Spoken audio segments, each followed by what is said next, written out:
Today I'm taking a look at the Vatrer 100 amp hour 48 volt lithium iron phosphate server rack battery. It's time to charge it up and then do a full discharge test. I have an inverter charge controller set up behind me, and I'm going to be connecting that to the battery and using solar power to charge this up to 100%. Once that's done, we can then proceed with the discharge test. So now that I have the battery turned on, I'm going to go into my inverter. Before I have any solar install, go ahead and turn this on. The battery is now charging at 1.5 or 1.6 kilowatts. We'll let this sit for a while. It may take a day or two, but we will get this battery fully charged. The battery has now reached 100% on the charge from solar. It's now time to do our discharge test. I've got the battery hooked up to the inverter up here, and this will be able to output to that heater.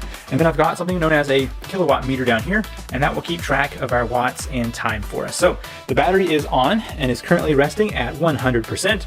I'm gonna go ahead and turn the inverter on here. I just heard the inverter kick on. Let's take a look at where we are so far. 2.5 hours have passed. The battery is now at 25%. It says it has 48 minutes left, and we have consumed 3.64 kilowatt hours. All right, we're at 3 hours. We have used 4.27 kilowatt hours through the battery, and then we've got 22 minutes left at 12%, and voltage is still doing good. 11% now. So the inverter itself is going to be using a little bit of power just to be on, and that's where some of that extra is going to go. But so far we are exactly on time for what the battery was indicating that it was going to run. Is getting this close to the end.